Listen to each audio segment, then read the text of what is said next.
신약성경 마태복음 3장 1절에서 10절입니다. 예수님의 가족은 헤롯 대왕의 칼날을 피하여 애굽으로 피난을 갔다가 헤롯이 죽은 다음에 다시 유다로 돌아옵니다. 예수님의 가족은 저 갈릴리에 이름 없는 나사렛에 정착을 하여 생활을 하게 되어지죠. 그때에 사해바다 서쪽 광야에서 한 사람이 나타납니다. 그는 오랜 침묵 가운데 시간을 보냅니다. 하나님과 함께하는 경건의 시간이었습니다. 그가 바로 세례 요한입니다. 그는 사람들을 향해서 회개의 메시지를 큰 소리로 외치기 시작합니다. 그가 외친 메시지는 이것이었습니다. 2절에 회개하라, 천국이 가까이 왔느니라. 하나님에게서 떠난 마음을 돌이키고 하나님께 돌아오라는 메시지였습니다. 말라기 선지자 이후에 400년 동안 오랜 침묵을 깨고 저 광야에서 우렁차게 들려오는 세례 요한의 그 목소리는 사람들의 관심을 갖기에 충분했습니다. 세례 요한은 유대 광야에서 낙타 털 가죽으로 만든 옷을 입었습니다. 가죽으로 허리띠를 띠고 메뚜기와 야생 꿀을 채취하여서 먹고 지냅니다. 그는 도시 생활에 문화적 혜택을 거부하고 매우 검소하고 그리고 절제하는 생활을 했습니다. 구약의 나시린의 생활을 한 것입니다. 오직 하나님과 깊은 교제를 가지면서 아무도 없는 그 광야의 고독을 그는 이겨냅니다. 그리고 자기 스스로를 훈련합니다. 하나님께서 메시아를 이 땅에 보내시는 일에 자신이 쓰여지기를 간절히 바라면서 기다림의 시간을 갖습니다. 그때 하나님께서는 이 세례 요한을 통하여 이 세상에 하나님의 말씀을 외치게 하십니다. 성경은 요한에 대하여 설명하기를 이사야서 40장 3절에 외치는 자의 소리여라고 말합니다. 이 외치는 자의 소리여라고 하는 인용의 말씀은 이사야서 40장 6절 8절에 이사야가 묻기를 무엇을 외치리까라고 묻자 하나님은 모든 육체는 시드는 풀이며 지는 꽃이다. 그러나 하나님의 말씀은 영원히 서리라고 말씀을 외치라고 하나님이 이사야에게 말씀합니다. 그래서 이사야는 담대하게 주의 말씀을 외치기 시작합니다. 세례 요한도 마찬가지입니다. 이사야처럼 조금도 타협하지 않습니다. 사람을 두려워하지 않습니다. 담대하게 말씀을 선포합니다. 이러한 세례 요한을 바라보는 사람들은 구약의 위대한 선지자였던 엘리야가 생각나기도 했습니다. 또 어떤 사람은 혹시 저분이 하나님이 보낸 그리스도가 아니냐라고 생각하는 사람도 있었고 사방으로부터 많은 사람들이 세례 요한의 메시지를 듣기 위해서 또 세례를 받기 위해서 몰려왔습니다. 3절에 보면 이렇게 말하죠. 광야에서 외치는 자의 소리. 여러분, 소리는 뭡니까? 눈에 보이지 않습니다.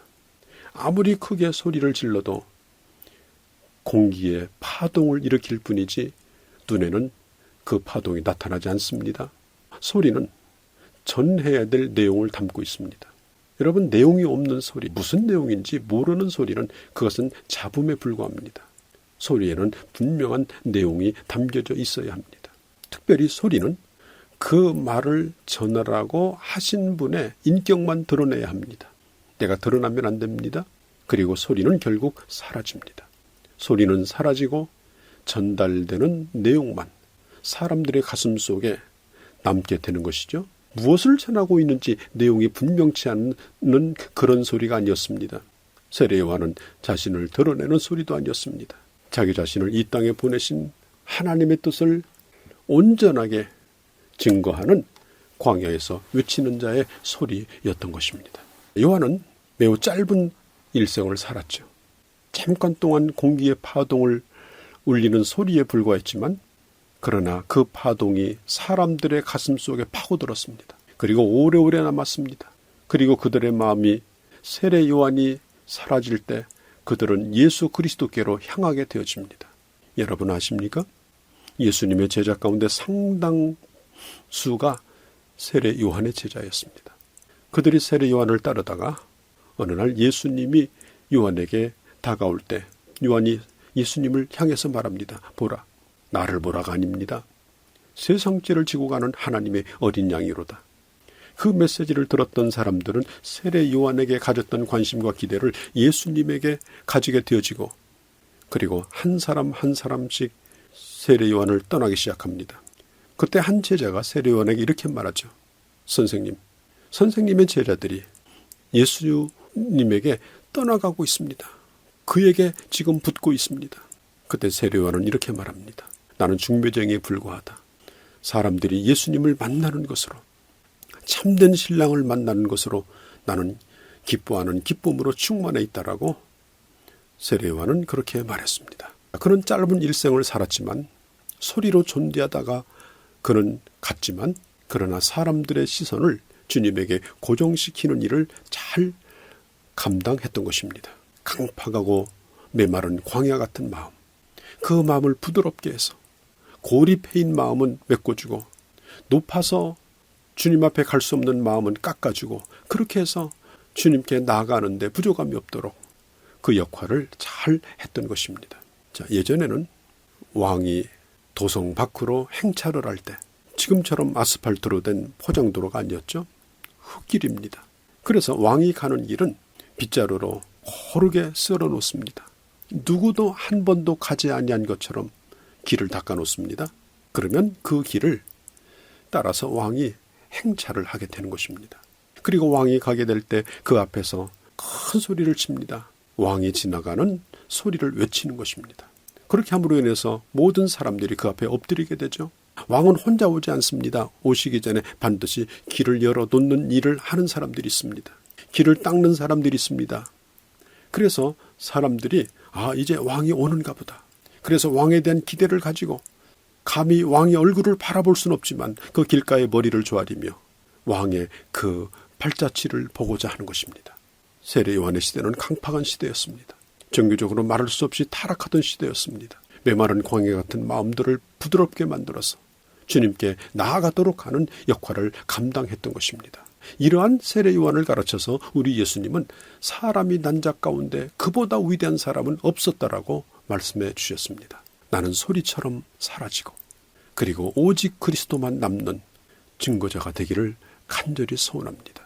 요한이 처음에는 광야에서 지내다가 요단강 쪽으로 이동하여 회개를 외치고 세례를 받도록 합니다. 여기서 이 세례는 세례 자체가 죄사함을 가져다 주는 것이 아니고 하나님 앞에서 진정으로 회개하고 돌아왔다라고 하는 표시로 세례를 받게 된 것입니다.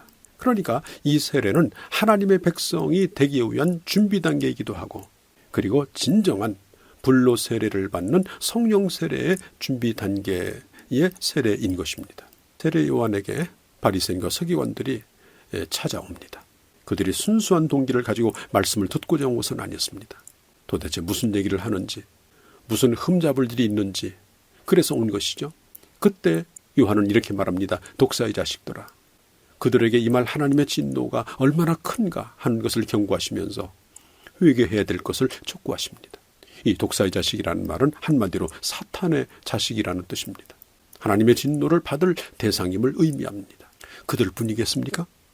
누구든지 구원자이신 예수님과 상관없이 살아가는 사람, 예수 그리스도의 그 보혈의 공로를 의지하지 아니하고 자기의 공로를 의지하여 하나님께 나아가고자 하는 자들, 그들이 비록 유대인의 혈통을 가지고 있다 할지라도, 그들이 비록 종교적으로 세련된 의식을 행하는 종교 지도자일지라도, 그들이 성경을 다른 사람에게 잘 가르치는 사람일지라도 그들은 독사의 자식일 뿐입니다. 눈에 보이는 세례나 거창한 종교 의식보다는 진정으로 죄를 회개하고 새로운 삶의 열매를 맺는 것이 중요한 것입니다. 세례 요한은 이렇게 말하죠. 9절에 속으로 아브라함이 우리 조상이라고 생각하지 말라. 내가 너희에게 이르노니 하나님이 등이 이 돌들로 아브라함의 자손이 되게 하시리라.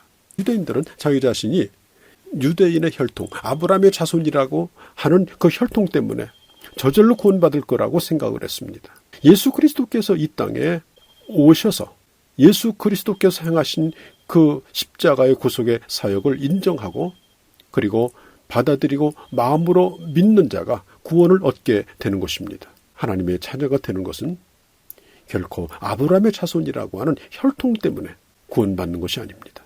누구의 후손이기 때문이거나 누구의 가문이기 때문에 구원받는 것이 아닙니다. 요한복음 1장 13절에 보면 이렇게 말하죠. 육정으로나 사람의 뜻으로 간절히 원한다고 애쓰고 힘쓴다고 하나님의 자녀가 되는 것이 아니라고 분명히 말합니다. 위로부터 난 자, 하나님이 거듭나게 하신 자가 바로 하나님의 자녀인 것입니다. 세례요한은 이렇게 말합니다. 하나님은 이 돌들로도 아브라함의 자손이 되게 하시느니라.